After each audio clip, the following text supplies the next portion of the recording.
ओम शांति। हर मुरलिंग में बाबा कहता है बिंदु बन जाओ बिंदु। तो बिंदु क्या है, इसके पीछे बाबा का कहने का भाव क्या है, बिंदु का मीनिंग समझना बहुत ज़रूरी है।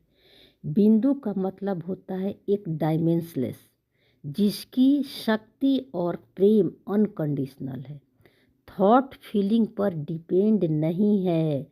उसकी शांति और खुशी, आत्मा की शांति सुख दुख से परे है ना। शुरू शुरू में बाबा आते हैं तो बहुत सुंदर बताते हैं कि तुम बिंदु हो, और उस बिंदु से बहुत सुंदर अनुभव भी होती है। उसके बाद फिर क्या होता है, जैसे जैसे हम बिंदु को देखना शुरू करते हैं, विजुलाइज करते हैं, तो क्या होता है, मन के अंदर से सारा मैल निकलता है। और ये मैल निकलना मतलब पुराने स्वभाव संस्कार बाहर आते हैं। और ये ज़रूरी भी है, क्योंकि आत्मा को अपनी इसे ब्यूटी का पता हो जाता है। जब उस मैल को देखने में उसको फिर प्रॉब्लम नहीं होता है। क्यों? क्योंकि आत्मा को पता है कि मैं एक पॉइंट ऑफ लाइट हूँ, बिंदु हूँ। अब जैसे देखिए, बिंदु बनकर हम मेडिटेशन में बैठते हैं, है ना, तो हम क्या सोचते हैं कि मेडिटेशन करने से हमें शांति मिलेगी, या शांति हमेशा 24 घंटा बरकरार रहेगी, कभी हमारी शांति जाएगी नहीं। लेकिन मेडिटेशन करते हैं तो शांति मिलती है। जैसे मेडिटेशन से उठते हैं तो फिर मन में वैसे ही अशांति आने लगती है, या कोई सिचुएशन देखते हैं तो मन वैसे ही अशांत हो जाता है ना। इसका मीनिंग ये नहीं है कि जब आप बिंदु बनकर बैठोगे तो आपका मन हमेशा शांत ही रहेगा। क्यों? क्योंकि परमात्मा जो है सुप्रीम सर्जन है, ठीक है ना। और जब सुप्रीम सर्जन को हम याद करते हैं बिंदु बनकर, अपने को आत्मा समझकर, तो क्या होता है, अंदर के जितने भी मैल हैं वो सब बाहर निकलते हैं।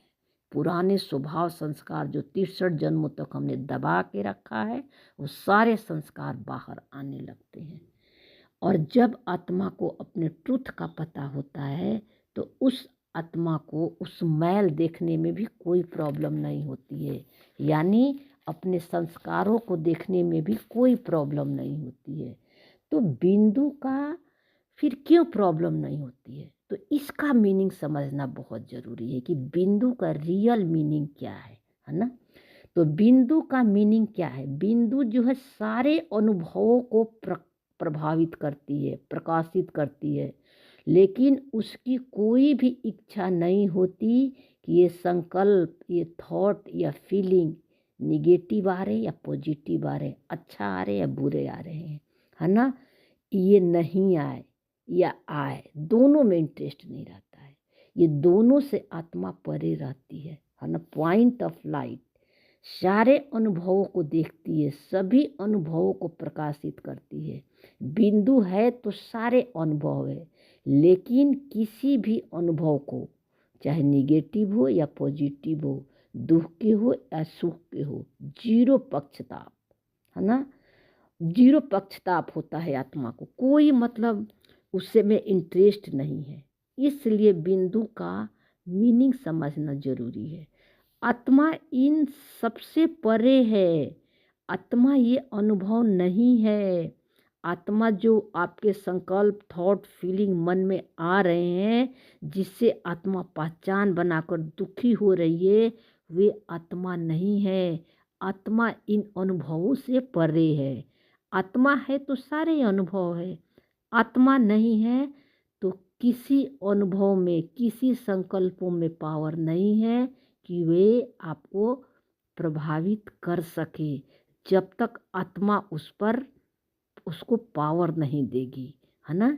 पावर संकल्पों में नहीं होता है, पावर आत्मा में है। आत्मा कॉन्शियस है और संकल्प एक एनर्जी है।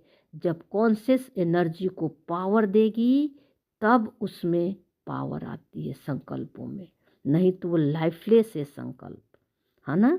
तो आत्मा किसी पर प्रकाशित नहीं करती है। जब बाबा आते हैं संगम युग पर, है ना, क्यों नहीं प्रकाशित करती है? क्यों? क्योंकि उसका इंटरेस्ट और बिंदु का इंटरेस्ट सिर्फ बाबा में हो जाता है। है ना। तो इसलिए आत्मा मन के संकल्प, थॉट, फीलिंग, सेंसेशन किसी से प्रभावित नहीं होती है। क्योंकि वो इसलिए प्रभावित नहीं होती है क्योंकि कोई भी संकल्प, फीलिंग जो है वो आत्मा को न घटा सकता न बढ़ा सकता, आत्मा की शक्ति को न कम कर सकता न ज़्यादा कर सकता। जिस संकल्प को आत्मा पावर देगी उस संकल्प की आत्मा गुड़िया बन जाएगी। जैसे मान लीजिए कि भय से पहचान आपने बना लिया तो भयभीत पर्सन बन जाएंगे।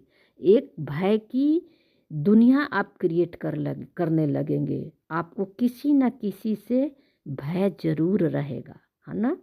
क्योंकि आत्मा जो बिंदु है ना, उसने भय के चश्मा पहन ली है, ठीक है।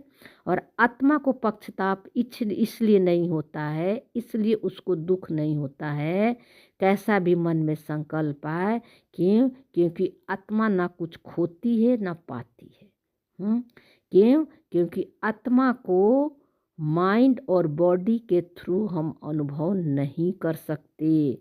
तभी कहते हैं बिंदु में सारे सिंधु समाया हुआ है। सारा संस्कार आत्मा के अंदर है, लेकिन आत्मा इनमें से कोई संस्कार नहीं है। और संस्कार कहाँ कैसे आते हैं? सारे संकल्पों के रूप में मन में, है ना। तो आत्मा प्रकाश की पुंज है, माइंड बॉडी भारी है ना, लेकिन आत्मा के शांति पर कोई फर्क नहीं पड़ता है। मन हलचल है, आत्मा साइलेंस है।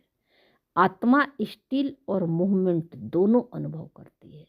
आत्मा स्टिल है, साइलेंस है, बिंदु है, शिव की शक्ति है, और मन में मूवमेंट चल रहा है, मन में हलचल है ना। लेकिन आत्मा अपने साइलेंस में है। आत्मा जब मन के संकल्पों में आ जाती है तब मन आत्मा को चलाने लगता है, और इसी को हम हद का मन कहते हैं, ठीक है ना। फिर भी आत्मा को कुछ नहीं होता है, आत्मा सो जाती है और फिर मन जो है आत्मा को ओवरटेक कर लेता है, राजा बन जाता है आत्मा को, और आत्मा मन के गुलाम बन जाती है, और फिर मन आत्मा को चलाने लगता है। इसलिए बिंदु का रियल मीनिंग क्या है इसको समझना ज़रूरी है। क्योंकि हमें बिंदु जब दिखाई नहीं पड़ता, विजुलाइज नहीं होता, तो हम क्या होते हैं, डिस्टर्ब हो जाते हैं कि मेरी योग अच्छी नहीं लगी। क्योंकि मन में बहुत हलचल होने लगते हैं। कभी मन शांत होता है, कभी अशांत हो जाता है। इसलिए मन में शांति हो अशांति हो, आत्मा सुख और शांति में ही है, साइलेंस में ही है। इसको हम कहते हैं बिंदु। ओम शांति।